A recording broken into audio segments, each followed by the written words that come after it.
હવે વાત કરીએ વડોદરામાં વિવાદનું કારણ બનેલા ફાયર વિભાગની। વડોદરાનું ફાયર વિભાગ આજકાલ ચર્ચામાં છે। ચર્ચા કૌભાંડ બાદ કમિશનરની કાર્યવાહી સાથે કરવામાં આવેલી નવી નિમણૂકને લઈને સર્જાઈ છે। ફાયર વિભાગમાં આમ તો સિનિયરને ચાર્જ સોંપાતો હોય છે, પરંતુ વડોદરા ફાયર વિભાગના ઇતિહાસમાં પ્રથમવાર અનુભવીનો છેદ ઉડાડીને જુનિયરને સોંપાઈ છે જવાબદારી। અનુભવી નિકુંજ આઝાદને ફરજમાંથી આઝાદ કરીને જુનિયર અમિત ચૌધરીને ચાર્જ સોંપાયો છે। જો કે આ મામલે જ્યારે પૂછવામાં આવ્યું તો નિકુંજ આઝાદે નિયમને આગળ ધર્યો।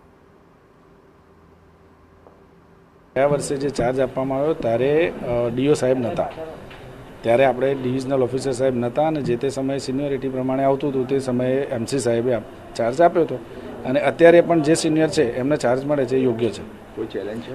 નો ચેલેન્જ। અમે બધા જ ઈચ્છીએ છીએ કે સાથે મળીને રહીએ અને સાથે મળીને આગળ વડોદરા શહેરની અંદર જે પણ કોઈ પણ પ્રકારની કામગીરી કરવાની આવે એ સાથે મળીને કરીશું। દુઃખ છે તમને? નો, સહેજ પણ નહીં। તો ઇન્ચાર્જ ફાયર ઓફિસર તરીકે હરેન્દ્રસિંહ ચૌહાણની નિમણૂક કરવામાં આવી છે। ચૌહાણનું કહેવું છે કે તેઓને સોંપાયેલી જવાબદારી કુનેહપૂર્વક તેઓ નિભાવશે।